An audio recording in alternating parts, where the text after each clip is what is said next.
Welcome. So if you've ever tried healing in big, large-scale PvP, you know the feeling, right? It is absolute chaos. You're trying to keep your team alive, but it feels like the entire enemy team has decided that you are their #1 priority. Well, today we are going to break down how to not just survive that, but actually thrive in it. Okay, let's just let this sink in because this single sentence, it's the most important thing we're going to talk about today. It's the golden rule, the absolute truth of PvP healing. Your amazing, screen-filling healing numbers mean literally nothing if you're spending half the fight staring at a respawn timer.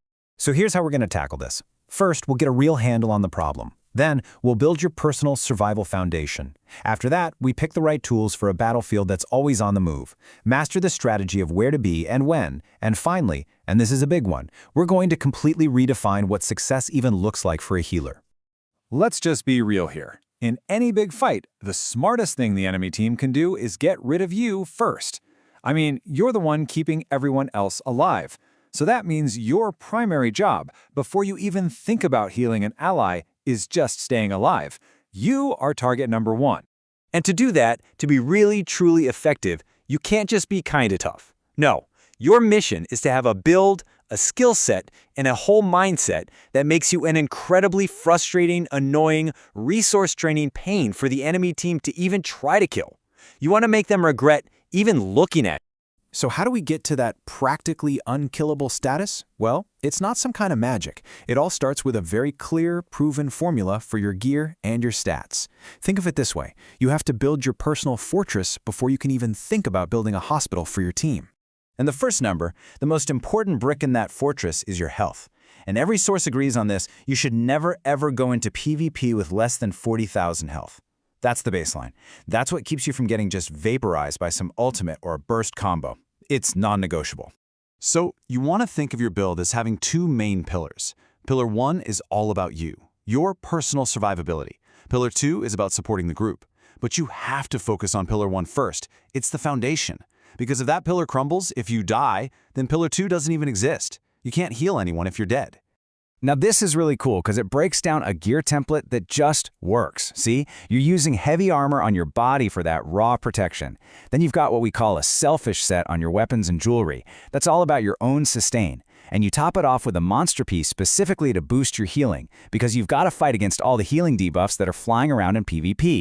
And these are the specific numbers you're shooting for when you're all buffed up. Now take a look. Notice how high the health and stamina are. That's crucial for blocking, for dodge rolling, for breaking free. And we actually keep magic at capped right around 30k, because honestly, stacking any more than that just doesn't give you enough of a survival benefit to be worth it. Okay, so you've built your fortress. You're a tank. But a fortress can't just sit there, right? You've got to project your power out from it. And your team is always moving, sprinting, dodging, you name it. So let's talk about your mobile toolkit. I mean, this is the classic problem, isn't it? If you're just dropping healing circles on the ground, you already know your teammates are almost never going to be standing in them when it counts. So the key here is to completely shift your thinking away from those static, plant-your-feet kinds of heals. And that brings us to these beauties, sticky hots, or heals over time. Oh man, these are your bread and butter. These are skills you cast and they just stick to your teammates. They follow them around through all the chaos, pumping out a constant stream of healing. No standing still required. But then, on the flip side, you absolutely have to have a powerful burst heal. These are your emergency "oh crap" buttons. You know, when a teammate's health bar just disappears after taking a huge hit, your sticky hots aren't going to save them in time. That's when you slam this button to pull them right back from the edge. And this shows perfectly that how you gear up really depends on your style. If you love those sticky hots, then stacking the healing done stat is going to be king for you. But if you want your big emergency heals to hit like a truck, stacking up crit chance will give you the most bang for your buck. Okay, having the right gear and the right skills, that's only half the battle. Seriously, now we have to talk about the dynamic strategy of where you stand, where you move, and what you're actually doing every single second of the fight. This just says it all, doesn't it? You have to be close enough to your team so your heals actually reach them, but you have to be far enough away that you don't get smashed by the same giant enemy attacks that they do. You're constantly dancing on that very fine line. So, mastering the art of kiting is absolutely critical. It's not optional. It's about using everything around you, pillars, rocks, stairs, to break the enemy's line of sight. Always be moving. A stationary healer is a dead healer. In a way, speed is your best armor. The harder you are to hit, the longer you're gonna live. And you know, that balancing act extends to your resource bars too. You have to be constantly looking for a little opening to sneak in a heavy attack to get that magicka and stamina back. The rule of thumb? Never let either of them drop below 50%.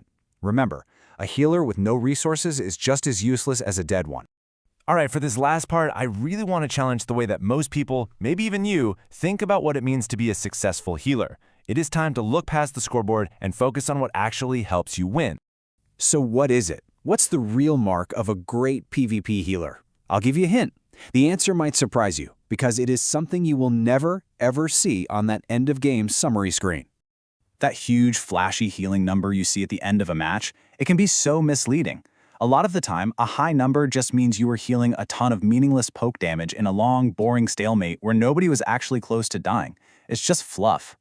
This is the ultimate takeaway. This is the new mindset. A great healer makes it possible for their team to get kills, all while they die very, very rarely themselves. Your survival and your team's success are completely tied together.